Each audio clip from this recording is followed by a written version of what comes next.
Ah, if I were a rich man, all day long I'd biddy biddy bum.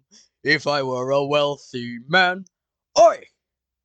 Uh, hi everyone. Welcome to my review of Sam Raimi's Spider-Man 2. The first review was really fun to make, so hopefully just like these movies, the second one is much better than the first one. In Sam Raimi's Spider-Man 2, we have Tobey Maguire who returns as Spider-Man, and this time around Alfred Molina as Dr. Octavius, the villain of this movie. Um in this film, just Peter's life is awful. Just an absolute dumpster fire. His job is barely paying him. His job slandering Spider-Man. His best friend hates him for killing Norman. Well, technically killing Norman, but MJ is getting married. Harry doxes Peter to Otto. Peter loses his powers. He gets beaten up on a train. Peter is hated so much in this film, and honestly, I love it. Um, this movie does very well with Peter and Spider-Man's lives being separate, but always affecting each other. Spider-Man has always had two sides to him: Peter and Spider-Man. Spider-Man usually makes Peter's life harder, and Peter makes Spider-Man's life harder. Spider-Man makes him late for the play, while Peter is giving images to the Bugle who slander Spider-Man. You know what I mean? And in this movie, this idea is really put on display because Peter's actions have consequences. As Spider-Man, he failed to save Norman. In turn, Harry hates Peter. He denied MJ in Spider-Man 1, so in turn, she gets married to my son, the astronaut. This film is just fantastic. But after all these years, does it still hold up? Yeah, I think it's safe to say the film still holds up. In Spider-Man 1, I could point out a lot of outdated jokes, some CGI, etc. But in this one, the CGI holds up super well. It's insane how competitive it is with even today's technology.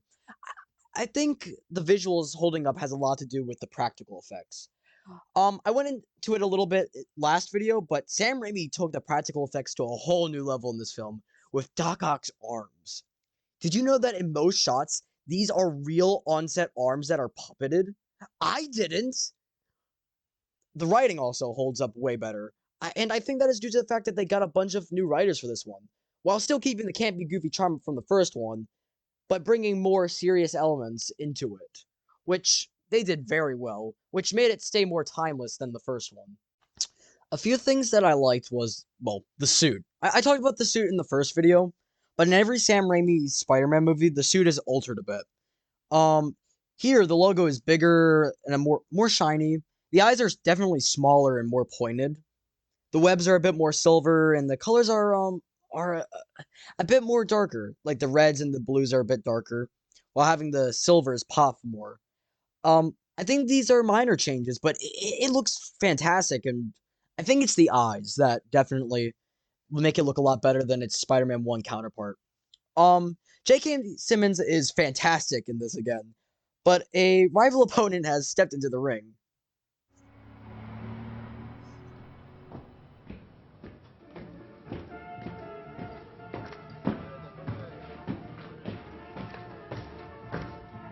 Rand! Hi. Hi. What's hi? Can I spend it? I have a paycheck due this week, and You're a month late again. Again. I promise as soon as I... If promises were crackers, my daughter would be fat. I'm really sorry, Mr. Dickovich. You know, all I got is this 20 for the rest of the week. Sorry doesn't pay the rent. And don't try to sneak past me. I have ears like a cat and eyes like a rodent. Thanks, Mr. Dickovich. Hi, Pete.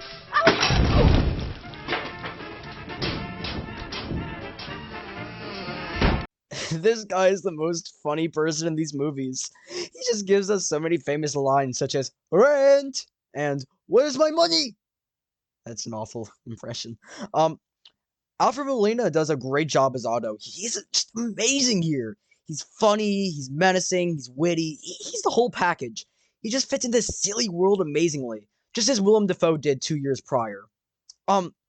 the casting in these films are on point. That's really it for that. Um, the train scene.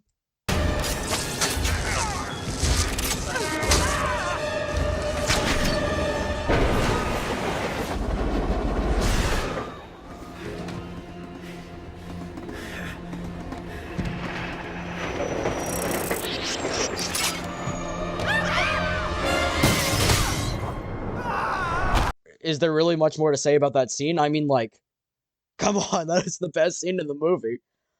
Um, the last thing I really liked, well, that stands out to me. There's a lot I liked, but that stands out is Doc Ock's speech near the beginning, or Octavius's technically, and how it comes back around at the end to help redeem him. He said, "Intelligence is not a privilege; it's a gift, and you use it for the good of mankind." I think this line really just does, like, describe Doc Ock. The only thing I disliked is, how did the landlord's daughter cause that fire? Literally, how? She threw the spoon at the pan and it caught fire. How? I have analyzed this scene for hours now. She, like, frame by frame, she yelps and then throws the spoon at the pan and it catches fire. Not only did she do it on purpose, but she, like, broke the laws of physics and made it catch fire. Literally, how? What an idiot! Well, to conclude, Sam Raimi's Spider-Man 2 is the best film in this trilogy. It has clever writing, iconic moments, the best suit in the trilogy, but it's still overshadowed by the TASM 2 suit. So yeah, I'm gonna give Sam Raimi's Spider-Man 2 a 10 out of 10. This is a perfect film, except for the landlord's daughter setting fire to a pan. See y'all next time when I review Sam Raimi's Spider-Man 3. Spoiler alert, it's not as bad as you think.